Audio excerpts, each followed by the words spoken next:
And how are you today? Better.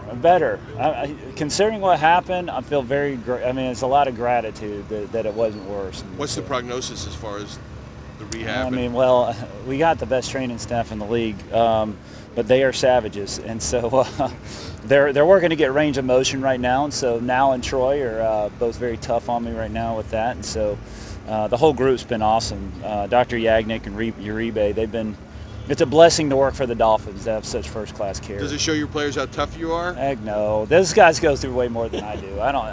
I didn't make much of it with the guys. They were awesome. All of them reached out and done a lot for me and have mocked me pretty well. But no, they've been great. I assume you'll still be on crutches when the preseason games start. I threw my crutches out there today and tried to walk. Sitting started picking on me, and so I don't know. I'm going to try to walk. I mean, I think I can. How hard has it been to do your job out here? And you're out here in these 2-hour practices with crutches. There's nothing to it. I mean, Joe Vitt had to work with an Achilles. My dad got leg whipped like 5 years ago on the sideline by Pouncey, and he had to work with a broken leg. We all have to deal with something, so it's not hard. It's not. We all have to do our jobs. You're a field guy anyway. You wouldn't be in the booth, right? I think we haven't talked about any of that, to be honest with you. When did this happen? What was the date? July 3rd. Okay. Yeah, July 3rd, the night before. Yeah. We've always been asking Tannehill about going through different braces and stuff like that. Did you have like a scooter or different kinds of crutches or? So they threw the scooter out at me. I just kept thinking of George Costanza, and then so Gase kept sending me YouTube clips of Costanza when he was working at Play Now Sports, and so we've had a thing going with that. So I said no way. So luckily they gave me a golf cart. They've been great. I mean, Adam's been unbelievable. Yeah, the support you got from him when it happened. It just tells me the man, right? I mean, I don't want to patronize him, but he stayed on the phone with my wife all the way until like 2 a.m. through my surgery, and he's amazing. Was the incident itself to the level of where the trauma almost of like a life-threatening incident to you, or? Yeah, I mean, you do, like Clyde Christensen called me a couple of days later, and he's Clyde, and so he gave me a verse. He said, "Hey, Psalm 23:2, He layeth me down in greener pastures," and he said, "You just meant to lay down here for a couple weeks," and so that's how I took it. And so spent a lot of time with my family and watched a lot of football and felt prepared for training camp. I think you mentioned before that there was a chance you could have lost the leg. Is that correct? Well, it just looked bad. I mean, the adrenaline's flowing. You stand up. You stand up and my leg's kind of at an angle, and I thought, my gosh, I just lost it. But then I was standing, and so you have those prescient moments where you think, I think I just lost my leg, but then I didn't, and so I was pretty grateful there, Bees. Has this always been your personality? Talking about something that most people would be, you're like kind of nonchalant about it right now. It's like you take things in stride. I mean, you can roll your eyes, but I mean, I'm a man of faith, and I was raised by a man of faith that went through a lot. My dad, and he always took everything in stride. And when you witness those things growing up, that's just how you're conditioned to be. You don't say why me, it's why not me, and grateful for the things you get. And I just come back from a third world country. We're fine, I mean, they deal with real stuff. I mean, I'm dealing with a leg that I've got the world's greatest care. So those guys, where I just come from in Uganda, it was you see a whole lot different there. So. Are you pleased so far with what you've seen of the offensive line the first 4 days of practice? No, but yes, I guess. I mean, we're not near where we need to be. I think Adam probably said the same thing yesterday. But I do like our group. It's a good group of guys. They're working hard, but in terms of production, we're not near where we need to be. Protection, run game, screens. We're going to have to continue to work at it. I know that sounds cliche, but that is really. I mean, that's it. And we tell them the same thing every day.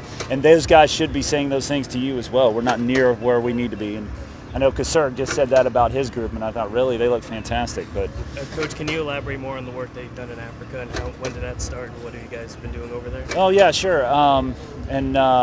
So 4 years ago, I had a couple players in Detroit that supported this mission and this ministry as an orphanage, and so the quick of it is, they wanted a sports camp, and for the kids that go to school there's about 150, and so. A couple of the players set it up. Matt Burke and I went. One of my players, Dylan Gandy in Detroit, we all went over. It was an impactful experience, more for us than for them. And my gosh, they took to American football really well. And so it was just a way for us to mission. You know, my father-in-law's a doctor, and he's traveled overseas, and I think, my gosh, I'm so worthless. But then you go over there and you say there is a place for all of us, you know, whether it's, I mean, my gosh, journalism is such a big deal over there, you know, I mean, not being corrupt in terms of that. I mean, let's go over there and help, right? And so we all have a place, and so we've just found our place. And so we've gone for the last 4 years, and it's expanded, and it's been a blessing for us to be able to go. With the chemistry that you're trying to develop by keeping that unit together since OTAs, are you seeing progress or? Yes, but it's not fast enough, you know. I mean, and you guys know that have been around. I mean, we just don't get the time that we used to with groups, right? And that's not an excuse, but like every day is priceless for us. It's so precious out here, pat a day, and so we need to see progress. But I'll say this, man, it is nice having some continuity. I mean, it really is. And you guys know around here it's been a shuffle, you know, even when I was here in 16 and then Chicago, we had the same thing. So it is nice having that same 5 start every day, and hopefully we'll see some benefits from it. What do you lose when you're not shuffled?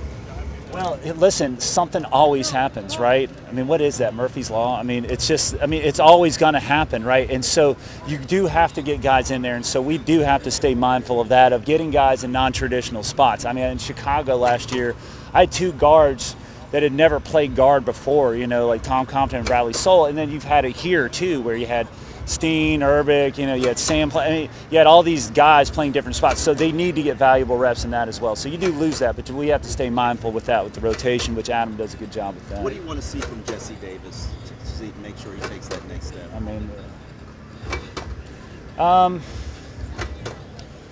you know, I mean, I can't answer this without being incredibly cliche, but just consistent day-to-day play. I mean, that's the life of an offensive lineman, though. We've got to be boring. We don't want you to talk about us, you know, and just embracing the monotony of offensive line and being consistent with that technique day-to-day. And he's getting there. He's getting there. He's working at it.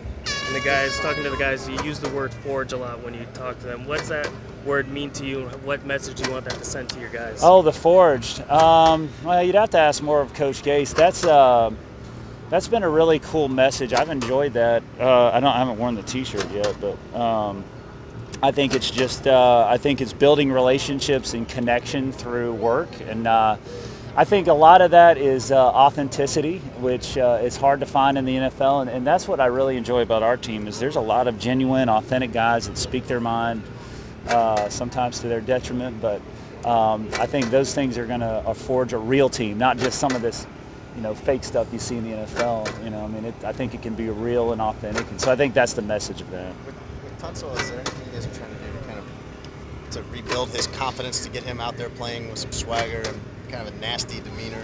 He's done it himself. He came with that eye, man. He had that eye as soon as he came back in the spring. It was something that he found within, and I mean, look, I'm his biggest fan. I was here day one with him, and he's come back with that, and there really hasn't been. I don't have to motivate Laremy Tunsil. He's a motivated young man, and he knew after last season he's very prideful, and you guys know that talking to him. I mean, he's wired that way, and so he's just got to keep that up.